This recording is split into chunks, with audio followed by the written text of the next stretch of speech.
Good morning everyone. आज मैं आपको मेमोरी मैनेजमेंट के बारे में बताऊंगा जो ऑपरेटिंग सिस्टम का एक इम्पोर्टेंट टॉपिक है। तो सबसे पहले हम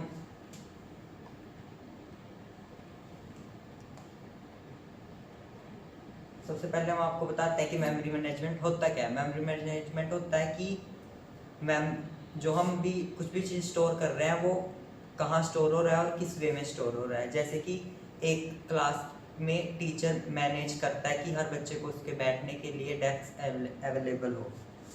और आगे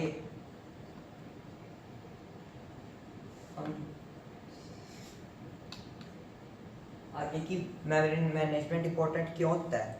मेमोरी मैनेजमेंट इम्पोर्टेंट होता है जिससे हमारा जो पीसी है वो स्मूथली और फास्ट चले। ये एक टेबल है मेमोरी मैनेजमेंट जिसमें बताया गया है कि क्यों इम्पोर्टेंट है। इससे एफिशिएंट मेमोरी यूज होता है, मल्टीटास्किंग पॉसिबल होती है, सिस्टम स्टेबल रहता है, फास्ट होता है और इसमें वर्चुअल मेमोरी का यूज होता है। Types of memory. Memory basically 4 type की होती है: primary memory, secondary memory, cash और वर्चुअल। इनके आगे एग्जांपल्स है रैम, रोम। सेकेंडरी का है हार्ड डिस्क और एसएसडी। कैश मेमोरी का है L1, L2, L3। वर्चुअल को स्वैप फाइल कहते हैं। अब मेमोरी मैनेजमेंट के फंक्शंस। सबसे पहले है एलोकेशन। एलोकेशन का मतलब है कि जब हम उसे यूज कर रहे हैं तो उसको मेमोरी प्रोवाइड करना। और डी एलोकेशन, जब हमारा काम पूरा हो गया तो उससे मेमोरी का स्पेस वापस ले लेना। ट्रैकिंग, इसका मतलब है कि मेमोरी किस प्रोसेस में काम कर रही है वो पता करना। प्रोटेक्शन करना कि मेमोरी ओवरराइट ना हो, एक दूसरे की स्पेस को कवर ना करे। शेयरिंग में होता है कि एक मेमोरी 2 अलग अलग स्पेसेस को यूज कर सकती है अगर वो बड़ी है।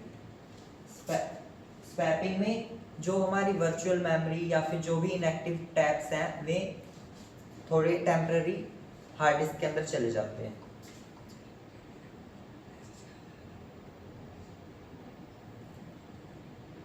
अब हम देखेंगे मेमोरी मैनेजमेंट की कुछ टेक्निक्स। तो सबसे पहले कॉन्टिजीनियस एलोकेशन। इसमें जो पूरी प्रोसेस वो एक ही कंटिन्यूस ब्लॉक में रहता है। जैसे कि हम किसी थिएटर की पूरी एक रो को बुक कर लेते हैं। और इससे अगली है पैकिंग।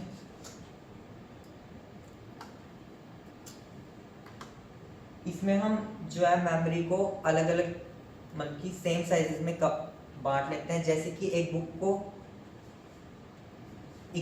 इक्वली पेजेस में बांट देना।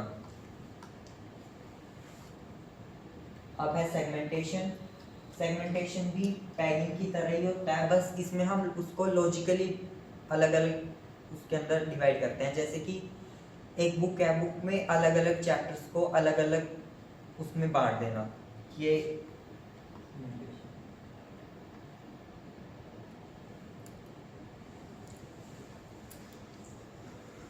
अब है वर्चुअल मेमोरी मैनेजमेंट।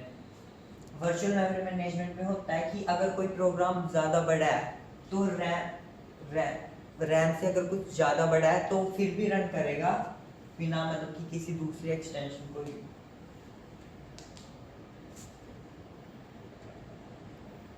हो गया।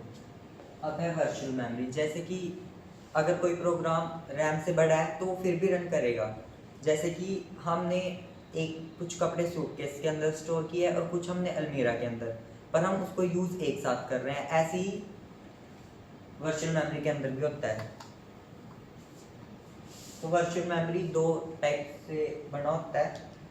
रैम और हार्ड डिस्क को मिला के हमारी वर्चुअल मेमोरी बनती है। अब इसकी समरी देख लेते हैं हम। जो मेमोरी मैनेजमेंट है वो एक ओएस फंक्शन है जो हैंडल करता है एलोकेशन और डी एलोकेशन। इसके गोल्स है efficient memory use, isolation provide करना मींस प्रोटेक्शन देना उनको, और मल्टीटास्किंग को सपोर्ट करना और ओवरराइटिंग को। हमारे रेफरेंस है टेक्स्ट बुक, गूगल बल्कि इंटरनेट और हमारे टीचर्स। Thank you. हो गया भाई।